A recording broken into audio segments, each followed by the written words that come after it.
The Tower of Joy stands like a broken finger against the blood-red dawn. Inside its highest chamber, death lingers in the air, thick as smoke.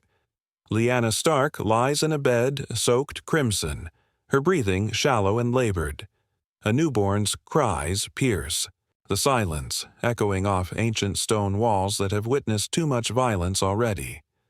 Ned Stark kneels beside his sister's deathbed, his hands trembling as he reaches for hers. His face bears the marks of battle, cuts from Sir Arthur Dayne's blade, bruises from the deadliest fight of his life. But the deepest wounds are the ones no one can see, carved by months of war and loss. "Ned," Lyanna whispers, her voice barely audible above the infant's wailing. "My sweet brother, you came for me." "I promised I would," Ned replies, his voice thick with emotion. "Father's dead, Lyanna. Brandon, too. The realm has bled for you." Lyanna's eyes flutter, fighting to stay focused. "I know. I know what Rhaegar's love has cost." She struggles to lift her head toward the crying bundle beside her. "But this innocent child, he bears no blame for our sins." Ned follows her gaze to the infant. Even through the swaddling clothes he can see the child's features, delicate, almost ethereal, Targaryen features. The silver-gold hair catches the morning light like spun moonbeams. "His name," Lyanna continues, gripping Ned's hand with surprising strength. "His name is Aegon. Aegon Targaryen. Rhaegar chose it before King's Landing fell. The name hits Ned like a physical blow. Aegon, the same name as the babe Gregor Clegane had smashed against a wall during the sack of King's Landing. The same name that had once belonged to the Conqueror himself. "Promise me, Ned," Lyanna gasps, her breath coming in shorter bursts. "Promise me you'll protect him. Raise him as your own. Robert will kill him if he knows. They'll all want him dead." Ned takes the child from beside her, feeling the tiny weight in his arms. The baby's cries subside as if recognizing a familiar presence. For a moment, Ned sees only innocence. A child who has done nothing wrong, who deserves life and love and protection. But then the images flood his mind. His father, burned alive in the throne room while Brandon strangled himself trying to save him. The thousands of corpses littering the battlefield at the Trident. Young soldiers from the north who would never see home again because Rhaegar Targaryen had decided love was worth more than duty. The baby in his arms has Rhaegar's eyes. Another dragon, Ned whispers to himself. Another prince who will one day claim the throne. Another war waiting to happen. He thinks of Robert, broken and mad with grief over Lyanna's death. He thinks of the realm, exhausted by war and desperate for peace. He thinks of his own newborn son, Robb, safely sleeping in Winterfell, who deserves to grow up in a world without dragons setting it aflame. "Lyanna," he says softly, looking into his sister's dying eyes. "The realm cannot survive another Targaryen. Prince. The dragons brought nothing but fire and blood for 3 centuries. This child, he'll grow up believing he has a right to rule, and when he's old enough, he'll take it, with fire and blood, just like his ancestors." "No," Lyanna whispers, desperately. "He can be different. Raise him as a Stark, teach him honor, duty, sacrifice. He doesn't have to be like them." Ned's jaw tightens. "Blood will tell, sister. It always does. Aerys was mad. Rhaegar was selfish. Viserys is cruel. The dragon blood is poison, and it runs in his veins." The baby begins to cry again, as if sensing the tension in the room. Ned looks down at the child. This innocent, helpless thing that represents everything he's fought to destroy. "I cannot let another dragon prince live to burn the realm," he says, his voice barely audible. "I'm sorry, Lyanna, but I cannot keep this promise." "Ned, no." Lyanna tries to sit up, but her strength is gone. "Please, he's just a baby. He's my son." And he's Rhaegar's son, too, Ned replies with cold finality. The realm has bled enough for Targaryen ambitions. Lyanna's eyes fill with tears and terror. My brother, my sweet brother, please don't do this. Don't become them. Don't become the monsters we fought against. But Ned has already made his choice. His hands move with grim purpose and the crying stops. The tower falls silent except for Lyanna's broken sobs. She dies with her son's name on her lips and betrayal in her eyes. Ned emerges from the tower alone, carrying only his sword and a secret that will burn in his chest for the rest of his days. He tells Howland Reed that the child was stillborn, that Lyanna died in childbirth with no living heir. Reed asks no questions, understanding that some truths are too dangerous to speak aloud. They bury the infant beside his mother in a simple grave marked only with stones. No one will ever know that the last legitimate Targaryen prince died in his uncle's arms in a tower in Dorne. The lie becomes history. The secret becomes legend. And Ned Stark returns home with blood on his hands and ice in his heart. 17. Years pass. Winterfell in summer is a sight to behold. The ancient castle bustles with life and prosperity under the steady hand of its lord. The great hall echoes with laughter instead of sorrow, filled with a family that has known happiness instead of tragedy. At the high table, the Stark family shares their evening meal in perfect harmony. Catelyn Stark smiles at her husband without the shadow of resentment that another timeline might have brought. Her blue eyes hold only love and trust as she watches Ned carve the roast. The harvest reports from the Umbers arrived today, she tells him, passing a scroll across the table. Lord Greatjon says it's the best yield they've seen in a decade. Good, Ned replies, his voice warm with satisfaction. Winter is always coming, but we'll be ready for it. Around them, their children represent everything a parent could hope for. Robb, now 17 and handsome as a young god, discusses strategy and swordplay with the easy confidence of a born leader. Without a bastard brother to compete with, he's grown into his role as heir with natural grace. Sansa, 15 and beautiful beyond measure, speaks of music and poetry with the refinement of a perfect lady. Her innocence remains unmarred by trauma, her dreams still filled with nights and romance. Arya, 13 and wild as the wind, regales them with tales of her archery practice and sword dancing. Without the desperate edge that fear brings her, rebellion is playful rather than desperate. Bran, 10 years old and quick as a squirrel, chatters excitedly about climbing the castle walls. His legs are strong and whole beneath the table, his future bright with possibility, and little Rickon, barely 6, giggles at his older sibling's antics while struggling to cut his meat with an overlarge knife. "Father," Bran says suddenly, tugging at Ned's sleeve. "Can I climb the broken tower tomorrow? I've been practicing on the first keep, and I think I'm ready." "Absolutely not," Catelyn says firmly before Ned can respond. "That tower is dangerous, Bran. The stones are loose and old." "But Mother, I've climbed everything else in Winterfell. The broken tower is the only real challenge left." Robb laughs, ruffling his little brother's hair. "Leave some towers for the rest of us to conquer, little brother. Besides, winter is coming. Save your energy for hunting and hawking." The family shares in the laughter, their bonds strong and unbroken. No bastard son sits in the corner, reminder of infidelity and shame. No tension mars the perfect picture of northern nobility at peace. But beneath Ned's smile lies a darkness that has never fully healed. Sometimes, late at night, he dreams of silver hair and purple eyes. Sometimes he wakes with the phantom weight of an infant in his arms. The secret he carries has shaped him in ways his family will never understand, hardening his heart and sharpening his pragmatism. The sound of horns interrupts their meal. Through the great hall's tall windows they can see riders approaching from the south. The sight of royal banners makes Catelyn straighten in her chair. The king comes to Winterfell, she murmurs, recognizing the golden stag of House Baratheon. Among the approaching standards, Ned's expression grows serious. Robert's ravens had announced his approach, but seeing the full royal procession still fills him with unease.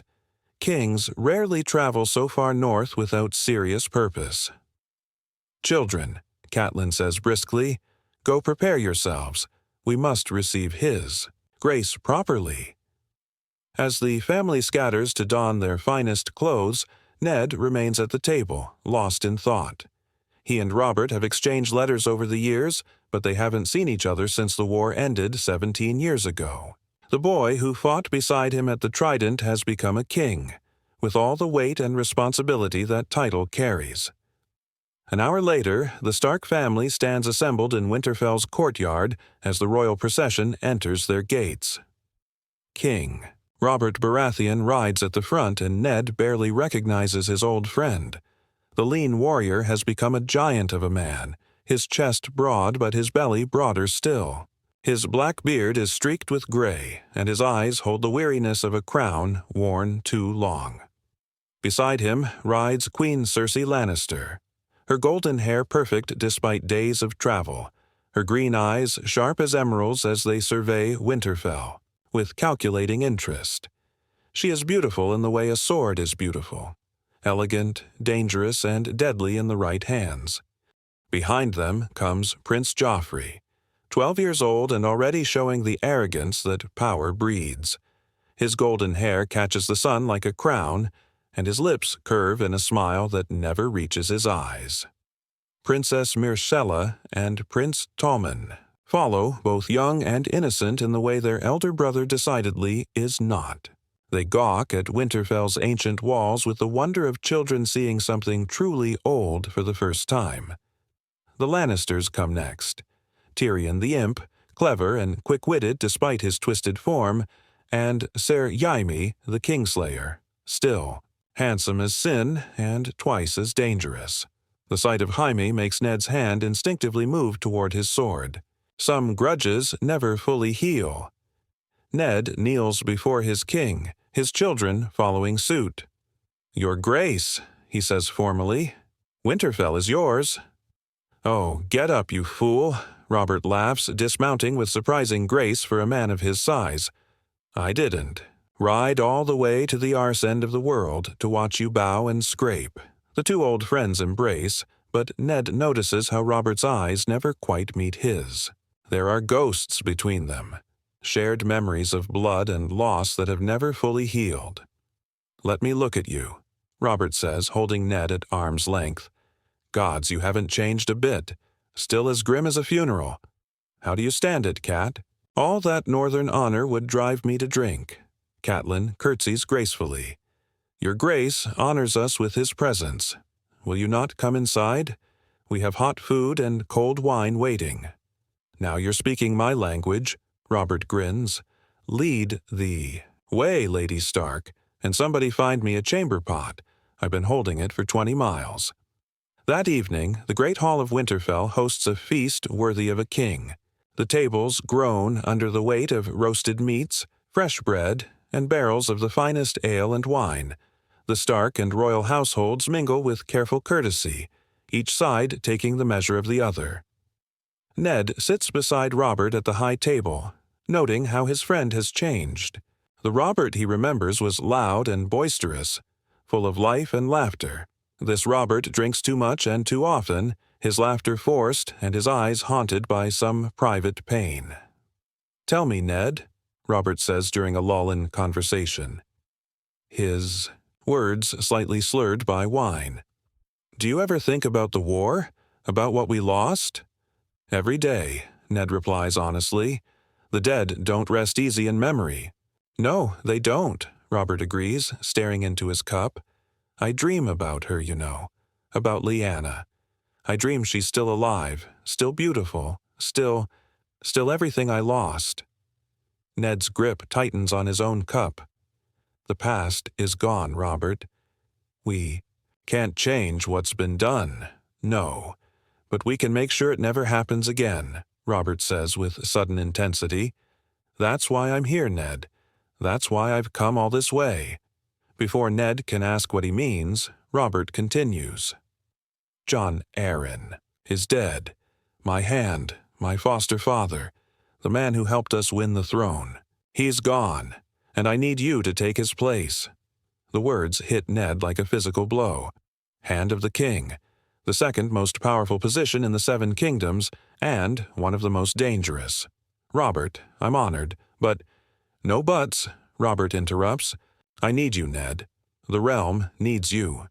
King's Landing is a nest of vipers, and I don't know who to trust anymore. Jon was investigating something before he died. Something important. I need someone I can trust absolutely to find out what it was." Ned looks across the hall at his family. Catelyn laughing with Princess Myrcella, Robb deep in conversation with Prince Joffrey, Arya practicing her curtsy with Sansa's patient instruction. This is his world, his life, his happiness. Going south means leaving all of it behind, but he also sees the desperation in Robert's eyes, the weight of kingship crushing his old friend's spirit, and buried deep in his memory, he feels the phantom weight of a dead infant in his arms. Some debts can never be fully paid. "I'll need time to consider," Ned begins. "Consider what?" Robert demands. "You're my oldest friend, my most trusted ally. If you won't help me, who will?" Before Ned can answer, a commotion at the far end of the hall draws their attention. Prince Joffrey has cornered a young serving girl, his hands wandering where they shouldn't. The girl's face is red with embarrassment and fear. Robb Stark stands, suddenly his chair scraping against stone. "Your Grace," he says formally but firmly. Perhaps the lady would prefer to serve wine at another table. Joffrey's face flushes with anger. "Are you suggesting I don't know how to treat a serving wench? I'm suggesting that a true prince shows courtesy to all, regardless of their station," Robb replies calmly. For a moment, tension crackles through the hall like lightning before thunder. Then Tyrion Lannister's voice cuts through the silence. "Well said, young Stark," the imp declares, raising his cup. "Courtesy is the armor of the weak and the weapon of the strong. My nephew would do well to remember that."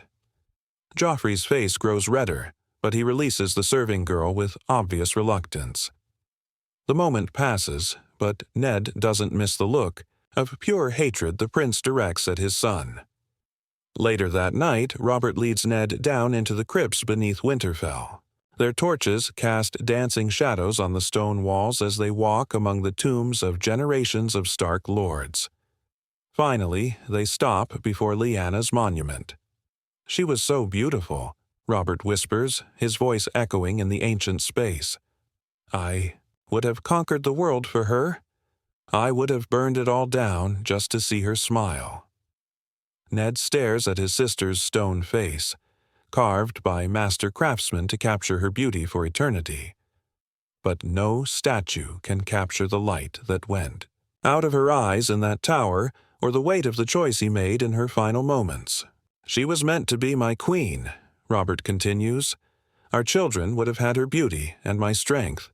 We would have ruled together, loved together, grown old together." "She made her choice, Robert," Ned says quietly. "Rhaegar stole her away, filled her head with songs and prophecies. She died for his madness." "Aye, she did," Robert agrees, his voice growing hard, "and I made him pay for it. I caved in his chest with my hammer, felt his ribs crack like kindling. But it wasn't enough. It's never enough." He turns to Ned with eyes bright with unshed tears and old fury. "That's why I need you in King's Landing. Ned, I need someone who understands what the Targaryens cost us. Jon Arryn was investigating something about the royal children, about their legitimacy.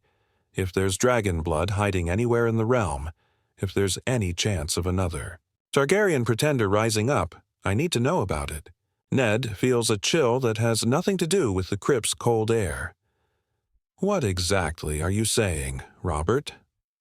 "I'm saying that if any dragon spawn survived Robert's rebellion, if there's even a whisper of Targaryen blood in the Seven Kingdoms, you want it found, and I want it ended." forever. The realm will never be safe while even one of them draws breath. The irony cuts Ned like a blade.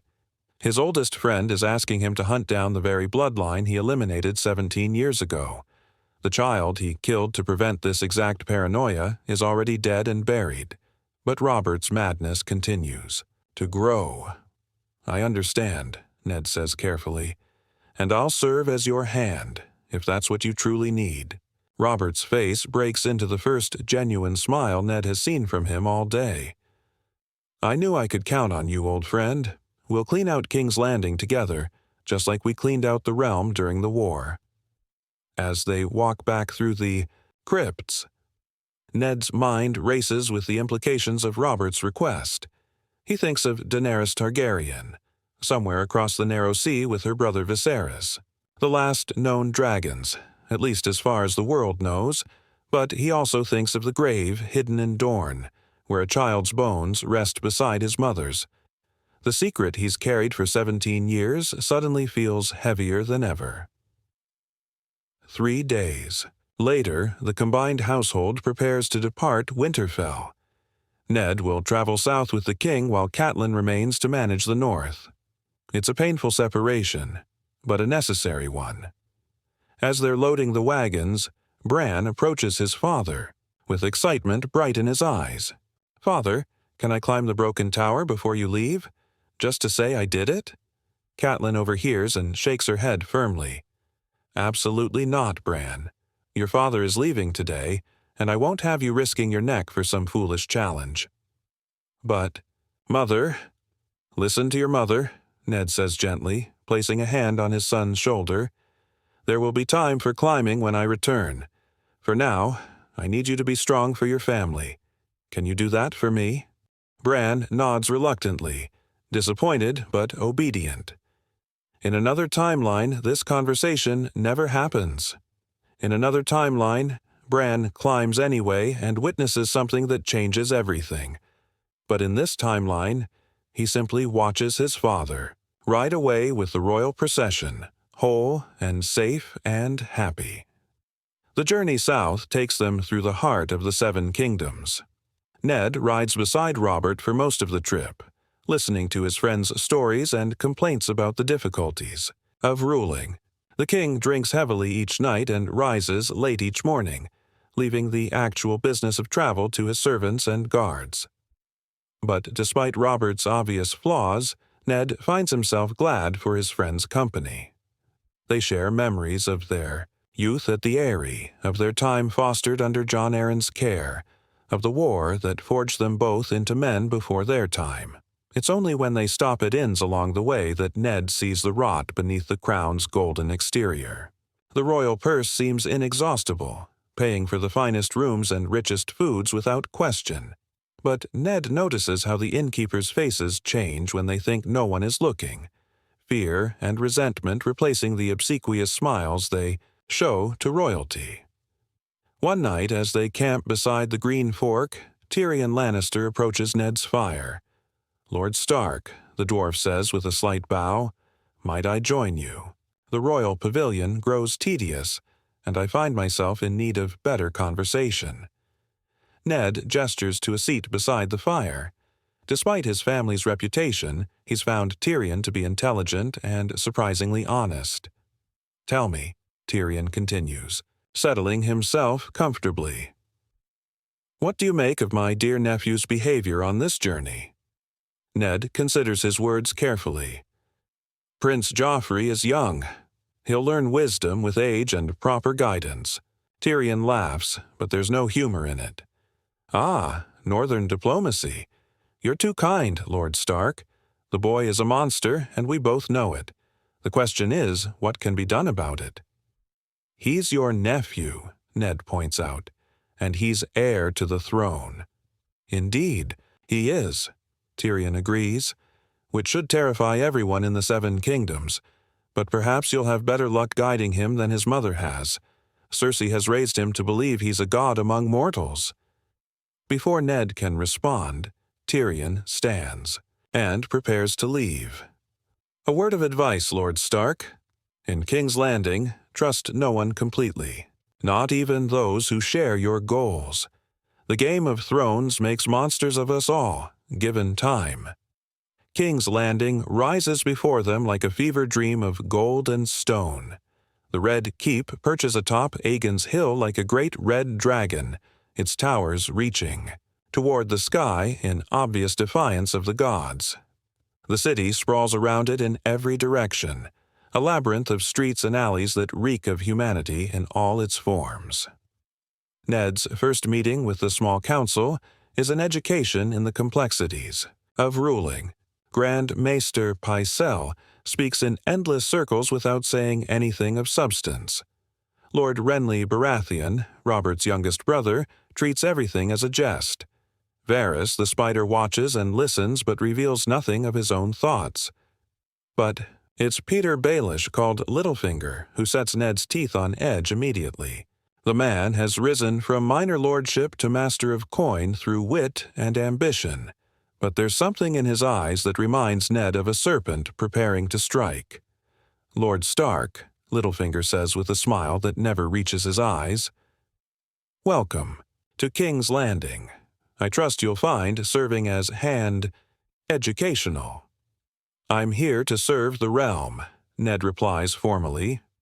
"Of course you are," Littlefinger agrees, "just as we all are, though I've found that serving the realm and serving oneself need not be mutually exclusive. Perhaps you'll learn that lesson as well, given time." Ned begins his investigation into Jon Arryn's death by retracing the former Hand's final days. He visits the same people Arryn visited, asks the same questions Arryn asked. Slowly, a pattern begins to emerge. Jon Arryn had been investigating the royal children's legitimacy, not because he suspected Targaryen blood, but because he suspected something else entirely, something closer to home and far more dangerous. Ned's breakthrough comes when he visits a blacksmith shop in the city's bowels. There he meets Gendry, a bastard boy with coal-black hair and Robert's own eyes staring out of a face that could be the king's mirror. "Aye, the old Hand came here," the mastersmith confirms. "Asked about the boy's parentage, seemed mighty interested when I told him the boy's mother had yellow hair. Yellow hair, like Queen Cersei's golden locks, like Prince Joffrey's perfect curls." Ned's blood runs cold as the implications sink in. Jon Arryn hadn't been investigating Targaryen bloodlines at all. He'd been investigating whether the royal children were Robert's at all.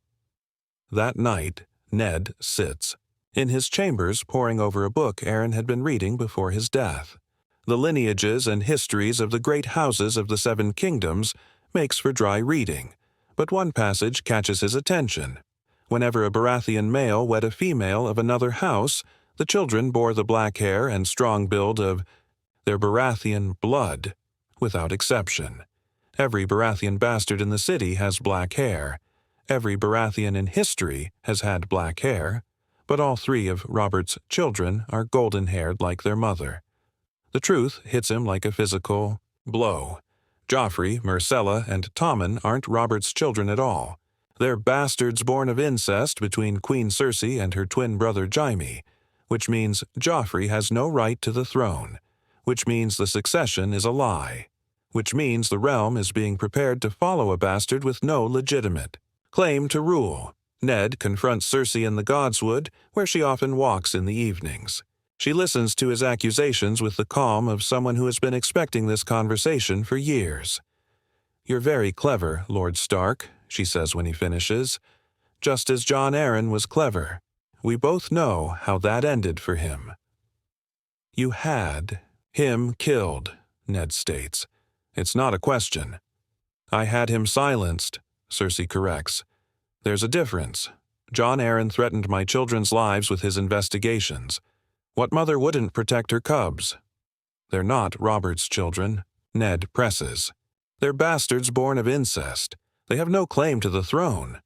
Cersei's green eyes flash with dangerous fire. "They are my children. That makes them more royal than any of Robert's drunken get. My son will be a better king than that wine-soaked fool ever was. And what of the realm? What of the people who will die when the truth comes out? The truth? Cersei laughs bitterly. The truth is what we make it, Lord Stark. Power is power. Nothing more, nothing less. Ned realizes he's dealing with someone who will never bend, never compromise, never admit fault. Cersei is willing to see the realm burn rather than give up her children's positions. You have until tonight to take your children and leave King's Landing, he tells her. If you're still here at dawn, I'll tell Robert everything. You think you're being merciful? Cersei asks. You think you're being honorable? You're just afraid of the consequences of doing what needs to be done. Her words echo strangely in Ned's memory. Another woman, another desperate plea, another impossible choice, but this time he won't be swayed by appeals to mercy or honor. I've seen what the consequences of action can be, Your Grace, he says coldly. I've also seen the price of inaction. Choose wisely, but Cersei has already made her choice. That very night, King Robert dies, not from a hunting accident as history might have recorded, but from poison slipped into his wine during a feast. By morning, Prince Joffrey sits the Iron Throne with his mother's hand on his shoulder, and Ned Stark stands accused of treason.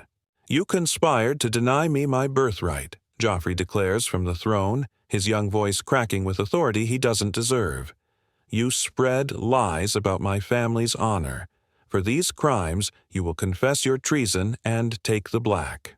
Ned stands in chains before the Iron Throne, surrounded by gold cloaks and Lannister guards. He looks up at the boy king and sees not Robert's son, but a stranger wearing a crown that was never his to claim. I served your father loyally, Ned says. I've served the realm honorably my entire life. You served yourself, Joffrey snaps, just like all traitors do. But I am merciful. Confess your crimes, swear fealty to me, and you can live out your days on the wall. Ned thinks of his children in Winterfell, of Catelyn waiting for his return, of all the innocent people who will suffer under Joffrey's rule. He thinks of the choice he made 17 years ago, the blood on his hands, the secret he's carried ever since. But most of all, he thinks of honor. Not the flexible honor that bends with circumstance, but the iron honor that stands firm regardless. Of cost, I confess, he says clearly, his voice carrying to every corner of the throne room. I confess that I am a traitor to this false king and his bastard claim. Joffrey is not Robert's son. He has no right to the Iron Throne. And I will never bend the knee to a bastard born of incest. The words hang in the air like thunder before lightning. Joffrey's face turns purple with rage, and Cersei's mask of control finally slips. Kill him, Joffrey screams. Kill him now. Your Grace, Cersei begins, trying to restore some semblance of order. But Joffrey has already drawn his sword. I am the king, and the king's word is law. The blade falls, and with it, any hope of peaceful resolution. News of Ned Stark's execution reaches Winterfell like wildfire racing across dry grass. Robb receives the raven as he's training in the yard, and his world changes in an instant. They killed father, he tells his mother, his voice hollow with shock and rage. That bastard prince put father's head on a spike. Catelyn reads the letter. With trembling hands, her face growing pale as winter snow. Call the banners, she says quietly. Call them all. Within days, ravens fly from Winterfell to every corner of the north. The message is simple and clear. Ned Stark is dead. The king is a bastard. The North remembers. But this war begins differently than it might have in another timeline. Without Jon Snow's parallel journey to teach him about duty and sacrifice, Robb's response is driven purely by vengeance and tactical brilliance. He doesn't seek justice. He seeks destruction. They want to play the Game of Thrones, he tells his war council as the northern armies gather. Then we'll show them how the North plays. We'll burn their castles, salt their fields, and leave their corpses for the crows. The South will learn to fear the wolf again. Catelyn watches her son transform from a boy into something harder and colder. Without the softening influence of Jon Snow's moral example, Robb becomes what the North needs him to be, a weapon forged of ice and anger. The war that follows is brutal beyond measure. Robb doesn't make the political mistakes that might have doomed him in another timeline. He doesn't marry for love, doesn't trust his enemies, doesn't show mercy to those who've shown none to his family. When Walder Frey offers one of his daughters in marriage, Robb accepts with cold calculation. Love is a luxury we cannot afford. In war, he tells his mother, "Father loved Robert, and it got him killed. I won't make the same mistake." The Red Wedding never comes to pass because Robb gives the Freys no reason for betrayal. His marriage to Rosalind Frey is a political alliance that strengthens rather than weakens his position. Instead, it's the Lannisters who suffer the great betrayal. Robb's forces take Casterly Rock through trickery and assault, putting the entire Lannister family to the sword except for Tyrion, who escapes to join the Northern cause. "They killed my father," Tyrion explains when questioned about his change of sides. "King Robert may have been a drunk and a fool, but he was a better king than my nephew will ever be." Meanwhile, across the narrow sea, Daenerys Targaryen continues her conquest of Slaver's Bay with a confidence and clarity that another timeline never allowed her. Without the constant whispers about another Targaryen in Westeros, without the knowledge that her claim might be questioned, she builds her power methodically and thoroughly. Her dragons grow large and strong under the eastern sun. Drogon's roar echoes across the Dothraki Sea like thunder made manifest. Rhaegal and Viserion dance in the sky above Meereen, their shadows covering the pyramids below. But her conquest is different too. Without the desperate hunger that drove her in another timeline, she takes time to truly rule rather than simply conquer. She builds institutions, establishes laws, creates the foundation of a kingdom that will survive her passing. "I am not just the mother of dragons," she tells her advisors. "I am the queen who will break the wheel forever. When I sail for Westeros, it will not be as a conqueror, but as a liberator." Her armies grow not just in size, but in devotion. The former slaves she's freed don't just follow her out of gratitude, they believe in her vision of a world where chains exist only in memory. But the world she prepares to liberate is already changing without her knowledge. Far beyond the Wall, in the frozen wasteland that men call the Land of Always Winter, ancient powers stir in response to the chaos consuming the Seven Kingdoms. The Night King feels the realm's blood feeding the earth, senses the growing darkness in human hearts, and knows his time is coming. But without Jon Snow at the Night's Watch to forge alliances with the wildlings, without his unique understanding of the true threat, the Watch faces the growing danger in ignorance and isolation. Lord Commander Jeor Mormont receives reports of strange sightings from his rangers. Entire villages found empty, livestock slaughtered but not eaten, an unnatural cold that spreads like a plague. But without Jon's presence to give these reports context, they're dismissed as wildling raids or natural disasters. "The free folk grow bolder each year," Sir Alliser Thorne declares during a meeting of the Watch's senior officers. "They're probably trying to frighten us with their heathen rituals and savage displays." "Perhaps," Mormont replies, but his old eyes hold doubt. "Still, we should increase patrols beyond the Wall. I want to know what's really happening out there." But the Night's Watch is undermanned and undertrained. Without Jon Snow's reforms, without his ability to see beyond old prejudices, the Watch continues to treat the wildlings as enemies rather than potential allies. The great ranging that might have discovered the truth about the White Walkers never happens. Instead, the Watch maintains its traditional defensive posture, manning the Wall and waiting for threats to come to them. They don't have to wait long. The Wall falls on a night when the Aurora Borealis dances green and gold across the sky. The ancient ice doesn't crumble or melt, it simply ceases to exist, as if the magic that built it has been suddenly withdrawn. The Night's Watch dies to a man.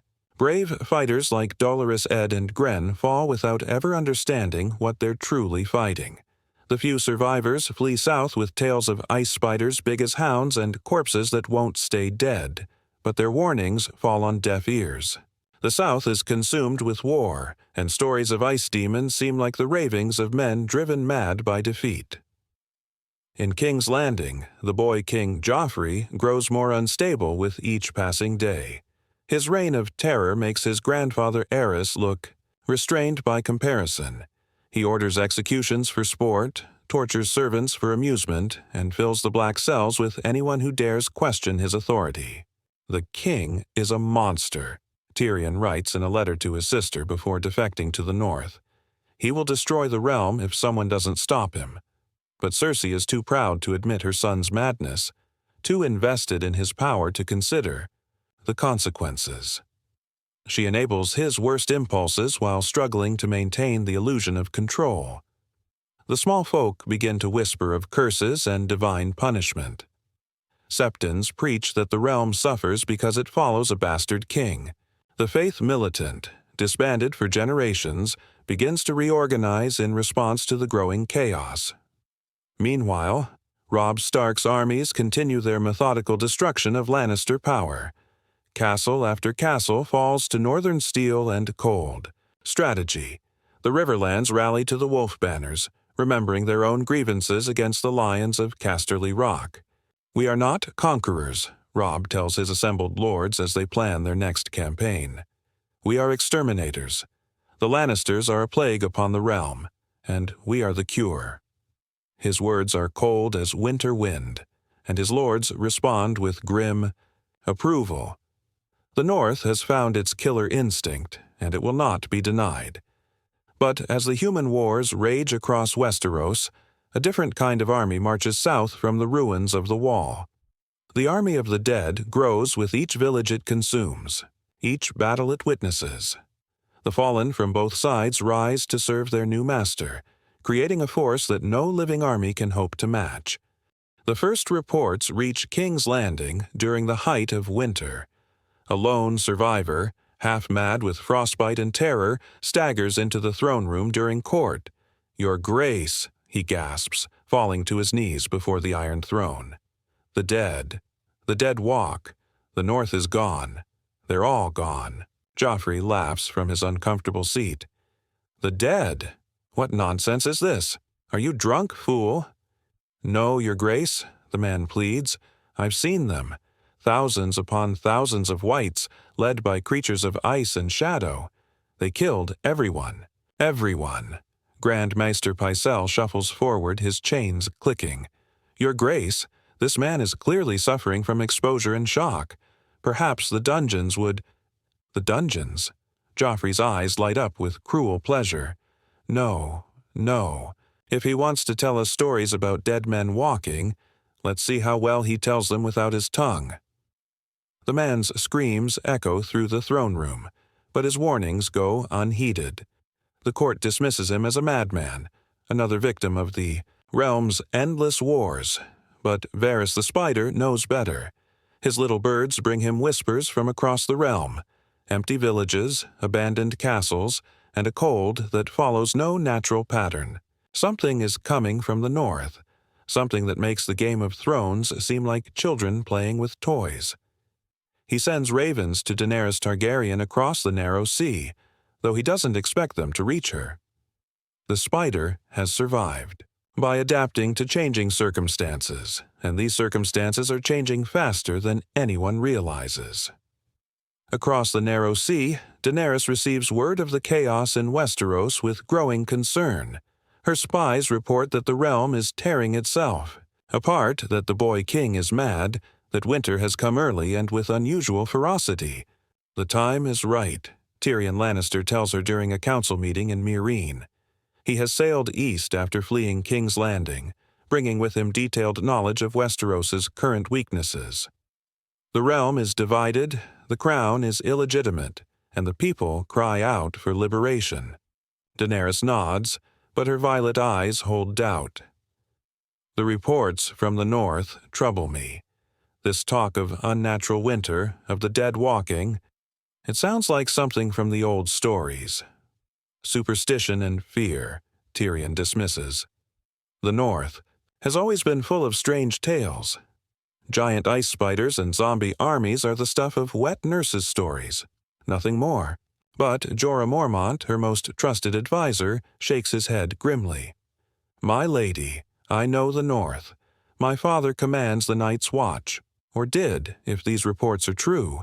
The men of the north don't scare easily, and they don't lie about what they've seen. Daenerys considers this carefully. In another timeline, she might have had Jon Snow's knowledge to guide her understanding of the supernatural threats facing Westeros. But in this timeline, she must rely on incomplete information and her own instincts. Prepare the ships, she decides finally. We sail for Westeros with the next tide.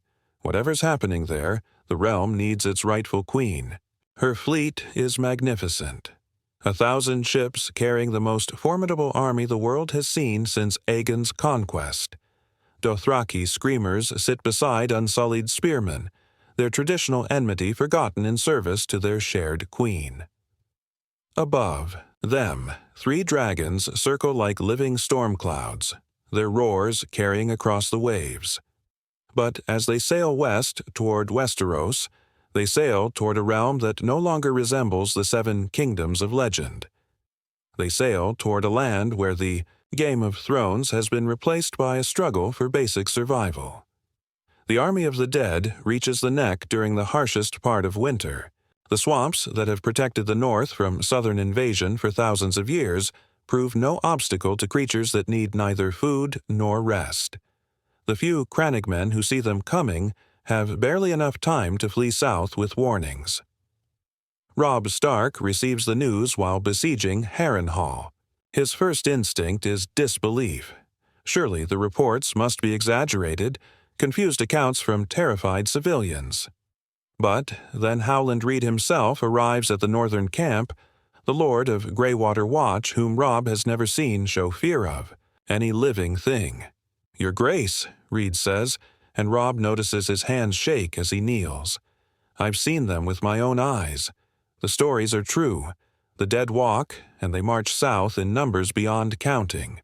Robb stares at the man who fought beside his father at the Tower of Joy, searching his weathered face for any sign of deception or madness. He finds neither. How many? Robb asks quietly. Hundreds of thousands, Reed replies. Maybe more. They move like a tide of death, consuming everything in their path, and leading them. Your Grace, there are things of ice and shadow that no mortal weapon can touch. The Northern War Council falls silent as the implications sink in. Their enemy is no longer the Lannisters or the Boy King in the south. Their enemy is death itself, and it's coming for all of them. Send ravens to every lord in the 7 kingdoms, Robb commands. Tell them the truth, no matter how mad it sounds. Tell them that the real war is just beginning. But his ravens reach a realm too consumed by its own conflicts to listen. In King's Landing, Joffrey has descended into complete madness, ordering mass executions and declaring himself a god. The Faith Militant has risen in open rebellion, while the remaining Lannisters struggle to maintain control of a crown that's becoming worthless. In the Reach, the Tyrells plot to replace Joffrey with his younger brother Tommen. In Dorne, Prince Oberyn sharpens his spears for vengeance against the Lannisters. In the Vale, Lysa Arryn keeps her forces hidden behind the Bloody Gate, refusing to take sides in the larger conflict. None of them understand that taking sides in human conflicts has become irrelevant. The army of the dead doesn't care about claims to thrones or ancient grievances. It comes for the living, all the living, without exception. Daenerys' fleet reaches Dragonstone just as the first reports of the undead army reach King's Landing. She lands with her forces expecting to find a realm ready for liberation, but instead discovers a continent consuming itself in madness and despair. This is not what I expected, she admits to Tyrion as they survey the ancient Targaryen stronghold. "The realm is more broken than our intelligence suggested." "Opportunity, my queen," Tyrion counsels. "A broken realm is easier to reshape than a whole one. You can sweep away all the old corruption and build something better." But as they speak, one of her dragons, Rhaegal, raises his head toward the north and lets out a cry unlike anything Daenerys has ever heard. It's not a roar of anger or hunger, but something deeper and more primal. A sound of recognition, perhaps, or warning. "What troubles you, my beauty?" she asks, approaching the great green dragon. But Rhaegal only continues to stare northward, his golden eyes reflecting something that might be fear. The answer comes 3 days later, when the survivors of Harrenhal's fall reach Dragonstone by fishing boat. They bring with them tales that make even battle-hardened Dothraki warriors pale with fear. The castle fell in a single night. One survivor reports, "The dead came over the walls like a tide. Lord Whent's men fought bravely, but what good are swords against enemies that feel no pain, fear no death? And their leader," another adds, his voice breaking, "a thing of ice and shadow, riding a dead horse with eyes like blue stars. It pointed at the castle, and the very stones began to crack with cold." Daenerys listens to these reports with growing unease. This is not the Westeros she was promised, not the realm she planned to rule. This is something from the ancient stories, from the time before history began. "We need more information," she decides.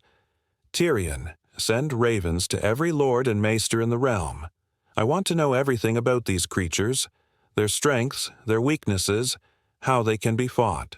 But the ravens that return bring only more tales of horror. The army of the dead has swept through the riverlands like a plague, turning friend and foe alike into whites. The very land seems to die in their wake, leaving nothing but frozen wasteland behind. In King's Landing, the boy King Joffrey finally faces a threat his madness cannot dismiss or execute. When the reports reach him that an army of the dead marches on the capital, his response is typically insane. "Then I'll kill them again," he declares from the Iron Throne. "I am the king. The dead will kneel to me just like the living do." But even Cersei can see that her son's madness has finally outgrown her ability to control it. The realm faces extinction, and her boy king responds with the tantrum of a spoiled child. "We need to evacuate the city," she tells the small council during an emergency meeting. "Gather the royal fleet and sail for Essos until this threat passes." And abandon the Iron Throne. Lord Tywin Lannister, who has traveled from Casterly Rock to manage the crisis, fixes his daughter with his legendary stare.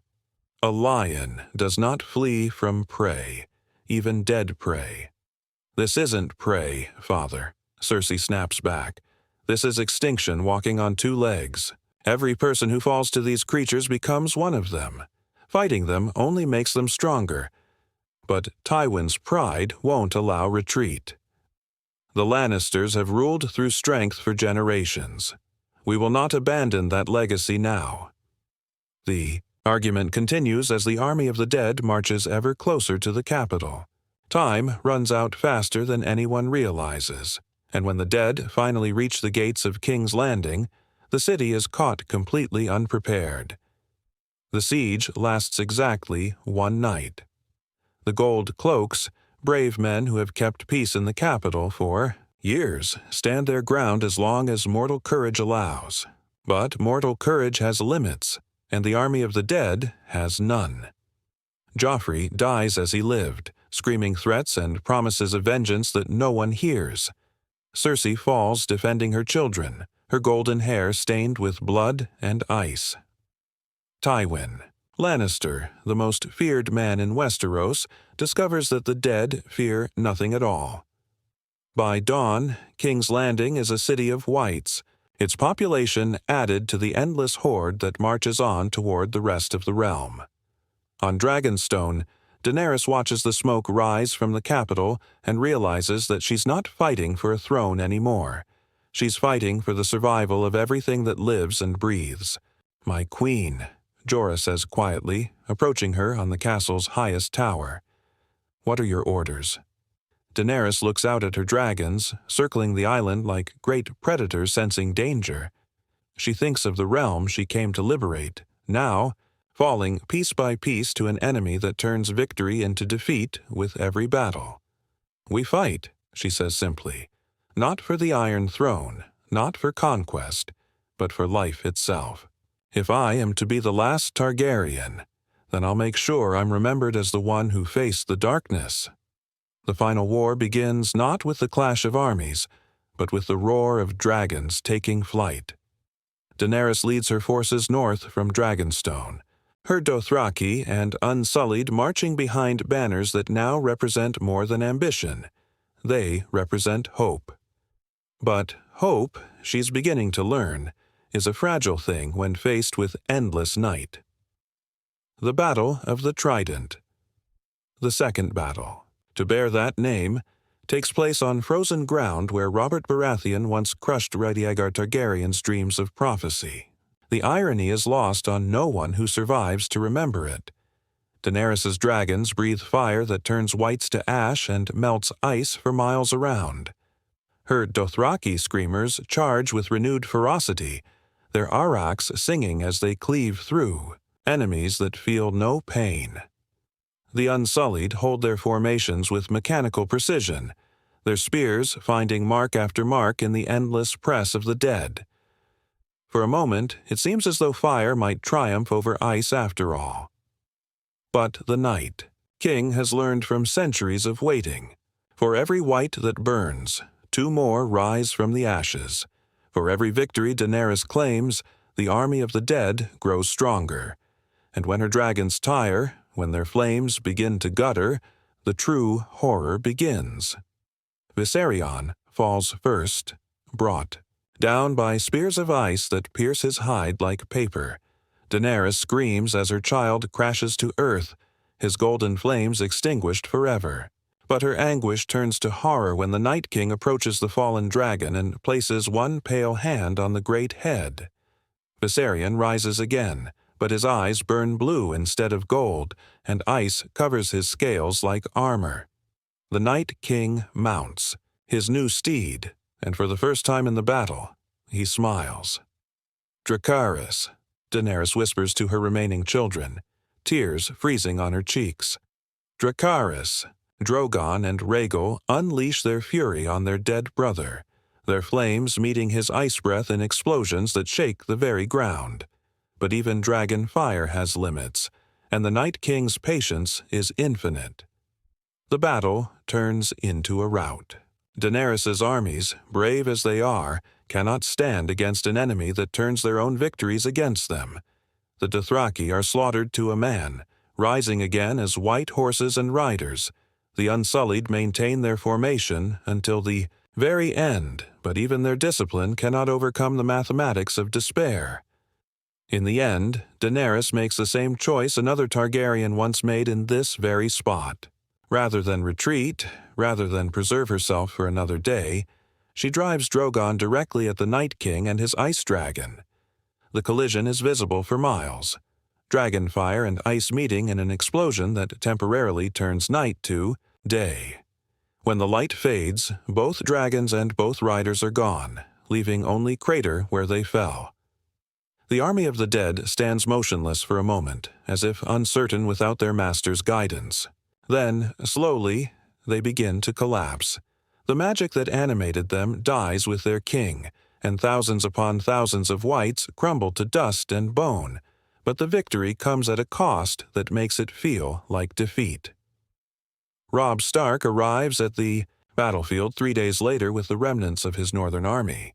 He finds a frozen wasteland littered with the remains of 3 armies, the living, the dead, and something that was both and neither. "Is it over?" Catelyn asks, arriving beside her son. She has aged years in the past months, the strain of war and loss carving new lines in her face. "Yes," Robb replies, surveying the devastation. "But look at the price. The 7 kingdoms lie empty and broken. The population has been decimated by war, winter, and supernatural catastrophe. The great houses are extinct or scattered. The cities are ruins inhabited by ghosts and ravens.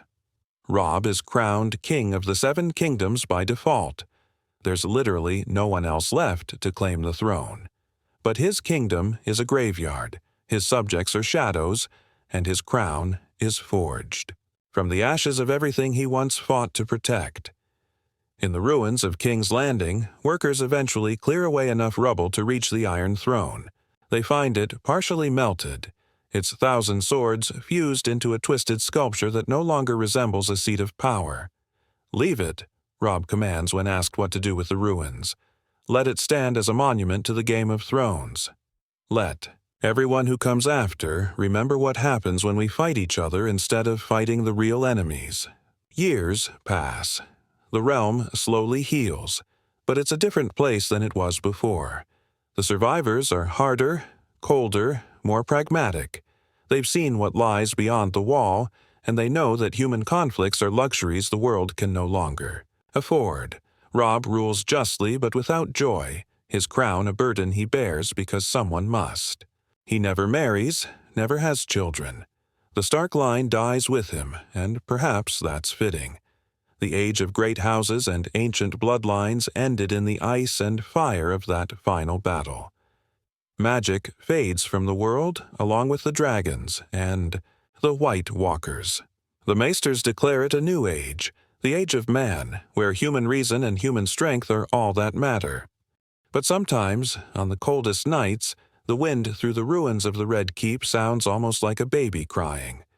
And sometimes those who listen closely swear they can hear the whisper of words never spoken, promises never kept, and songs that were ended before they could begin. In the Godswood of Winterfell, beneath the heart tree where the Starks have prayed for thousands of years, a simple gravestone bears an inscription that few understand. Here lies the song that was never sung. 17 years before the world ended and began again, Ned Stark held his nephew in his arms and made a choice that he thought would save the realm. In the end, he saved nothing and doomed everything. But perhaps that was always the point. Perhaps some choices are too terrible to make and too terrible not to make. Perhaps some prices are too high to pay and too high not to pay. And perhaps, in a world where honor and pragmatism lead to the same destination, the only victory is understanding that there are no victories at all. The snow falls on empty thrones and broken crowns, and somewhere in the silence, the dead rest easier knowing that the Game of Thrones is finally over. Because everyone lost, and in losing everything they found the one thing that had always eluded them. Peace.